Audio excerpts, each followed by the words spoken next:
Nitong nakaraang linggo lamang, inatake na naman ng China ang ating tropa sa Bajo de Masinloc sa West Philippine Sea ng napakalakas nilang high-pressure jet stream water cannon. Dear colleagues, according to our Philippine Coast Guard, China used water cannons that could kill, deadly, nakamamatay. China fired at vessels of the Philippine Coast Guard and BFAR, fully intending to target and disable their navigation and communications equipment.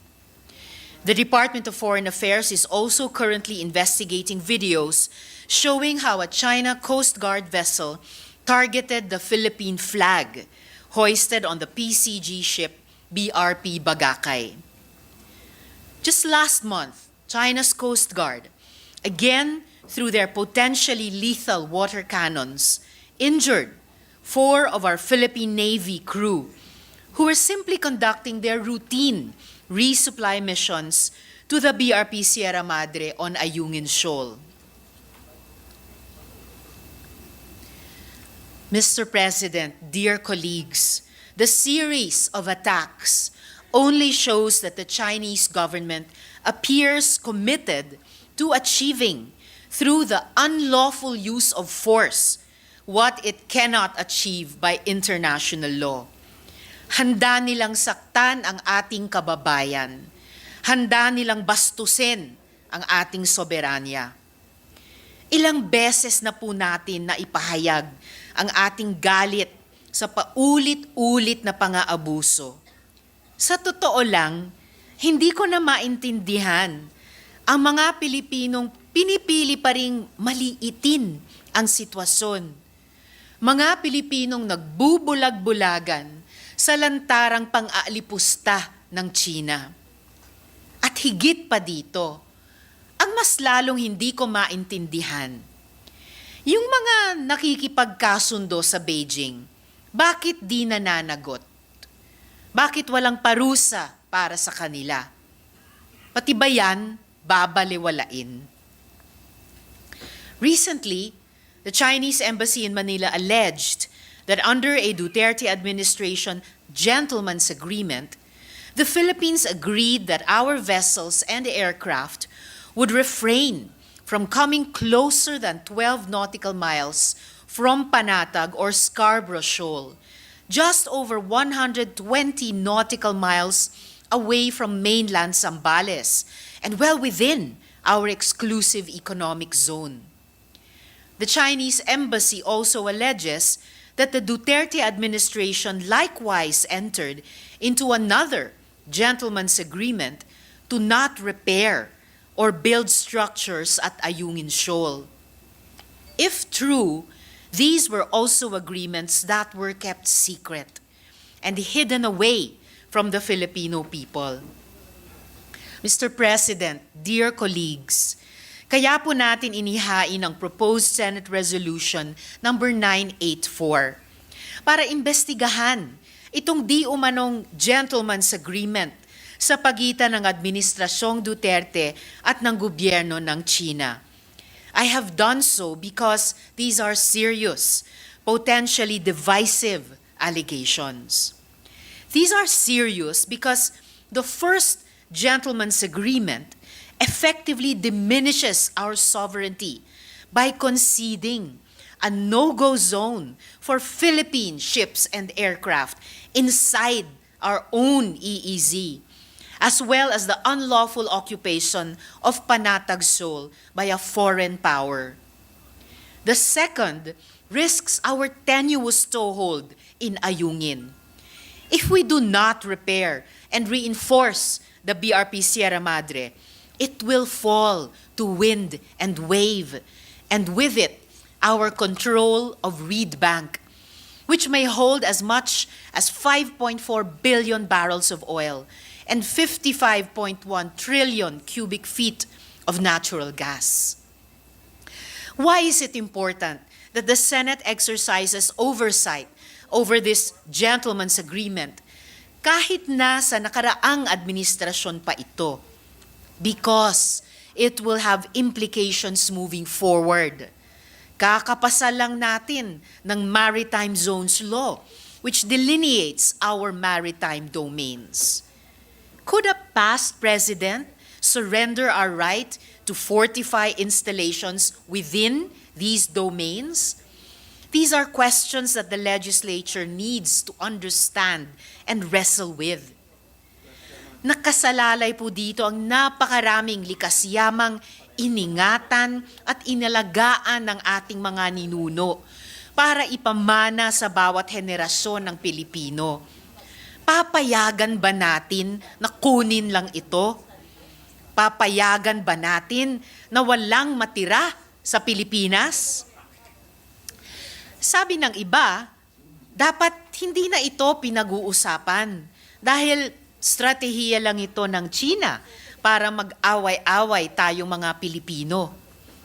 Defense Secretary Gilbert Teodoro Jr. stated that we might be falling into a trap set by China to divert attention from her unlawful activities in Philippine waters.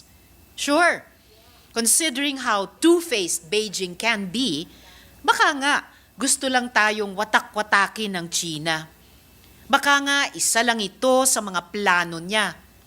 Perhaps this is all just smoke and mirrors. And indeed, I would like to believe that a Philippine president, any Philippine president, would not be capable of selling our country out in such a manner. However, we have heard conflicting reports as to whether an agreement was reached. Iba-iba ang mga sinasabi. Ang gulo. Hindi na natin alam kung ano ang totoo.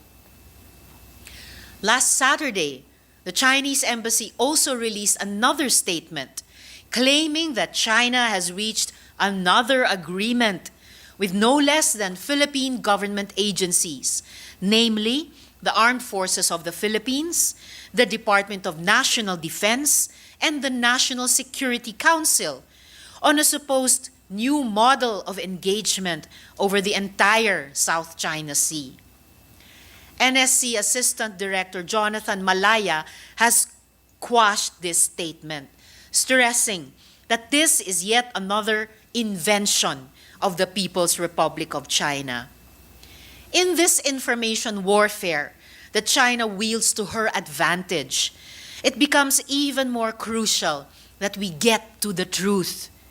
If something has been concealed from the Filipino people, let us bring it to light. If the Chinese government is lying through its teeth, let us expose those lies. Mr. President, dear colleagues, the Chinese government claims the Philippines is being reckless, that it is our country that is inflaming the situation. If I may be blunt, those are nothing but lies and deception. In its desire to be perceived as a superpower and a regional hegemon, the Chinese government seems to have decided to walk a path of escalation and provocation, a strategy anchored on force and coercion. It is the Chinese government using unlawful force to deliberately damage our ships. It is the Chinese government conducting dangerous maneuvers and ramming our vessels. It is the Chinese government destroying fragile coral reef ecosystems through the actions of its maritime militia and the construction of artificial islands in the South China Sea. There are also reports of coral fragments being dumped in the sea between Pag-asa Island and Subi Reef with the apparent intent of creating an artificial low-tide elevation. I wouldn't be surprised if that's the work of the Chinese government as well. It is Chinese research vessels sneaking into our waters with their automatic identification systems turned off like thieves in the night. It is Chinese vessels intruding into maritime exercises between our country's navy and those of our allies in violation of a clear notice to mariners or NOTAM. There must be an end to all of this. There must be an end to and a reversal of the Chinese militarization of the entire South China Sea that is inflaming the arms race in the region, threatening security and peace on our side of the world. The South China Sea has to be demilitarized and all bases on artificial islands dismantled. There must be an end to all the duplicity, the hypocrisy, the treachery. Sina ang nag-uumpisa ng lahat ng gulo? Maliwanag na ito sa atin. Maliwanag na ito sa buong mundo. Pero hindi ibig sabihin na wala ng pananagutan ang sino mang traidor na Pilipino. Yes, when it comes to the West Philippine Sea, when it comes to matters of national sovereignty, we must unite as one people.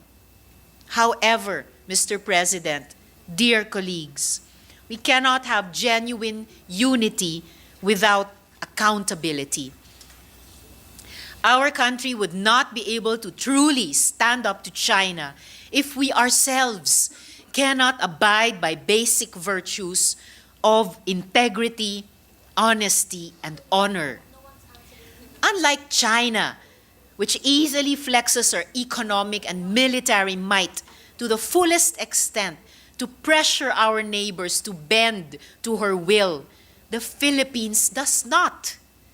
Hindi natin ginagawa dahil hindi tayo diktadura. Hindi natin ginagawa dahil nire-respeto natin ang soberanya ng bawat bansa. Hindi natin ginagawa dahil nananalig tayo sa diplomatikong paraan ng pag-iit ng ating karapatan sa ating karagatan. I remember Chinese Foreign Minister Yang Jiechi's infamous statement at the 2010 ASEAN Regional Forum. He said, "China is a big country, and other countries are small countries, and that's just a fact." That's a fact, Mr. President. We are a small country. China is big. We cannot match her ship for ship, plane for plane, dollar for dollar, nor do we want to. Our best weapon is the truth, shining a light on the coercive tactics of the Chinese government in the West Philippine Sea, the oppression, harassment, and environmental destruction it has deliberately and violently employed as matters of policy. Let us get to the heart of what the Chinese government claims is a gentleman's agreement and get to the truth by exposing the lies. Ang katotohanan ang ating sandata. Ang katotohanan ang ating panangga sa kasinungalingan. Ang katotohanan ang magpapanalo ng ating laban.